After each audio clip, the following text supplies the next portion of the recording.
महाराष्ट्र की सियासत में उथल पुथल का दौर और राजनीतिक उलटफेर की पटकथा लिखी जा रही है, जिस पर देश भर की नज़र लगी है। महाराष्ट्र के जिस महाविकास आघाड़ी को 2024 में विपक्षी एकजुटता का मॉडल बताया जा रहा था, वही संकट में अब दिख रहा है। इस पूरे सियासी भूचाल के केंद्र में एनसीपी चीफ शरद पवार है, तो उनके भतीजे एनसीपी के नेता अजित पवार मुख्यमंत्री बनने की लालसा में बगावत के लिए तैयार बैठे हैं। शरद पवार का महाविकास आघाड़ी को लेकर सियासी रुख भी बदलता नजर आ रहा है। महाविकास आघाड़ी के टूटने और बचाने की सियासत में हर एक समझौते का दाव चला जा रहा है। बीजेपी के हाथों सत्ता पार्टी अब कुछ गवा चुके उद्धव ठाकरे अपने सियासी वजूद को बचाए रखने के लिए पवार परिवार को सभी सियासी पावर देने के लिए रजामंद है।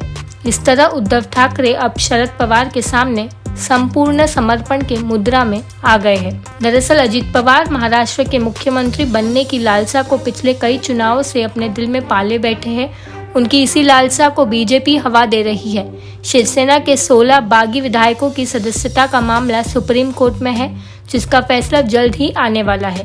यह फैसला अगर उद्धव गुट के पक्ष में जाता और विधायकों की सदस्यता रद्द होती, तो फिर बीजेपी शिंदे सरकार अलंपत में आ जाएगी। उद्धव ठाकरे इसी उम्मीद में राज्य में समय से पहले चुनाव कराए जाने की बात कह रहे हैं, तो बीजेपी भी सियासी दाव चलना शुरू कर दिया है।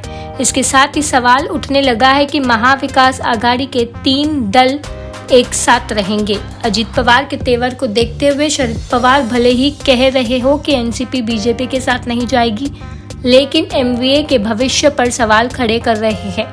पवार का रविवार को दिया गया एक बयान बहुत चर्चा में है, जिसमें उन्होंने कहा कि जिसको जो करना है करे, वह किसी को कुछ भी करने से या कोई फैसला लेने से नहीं रोक सकते।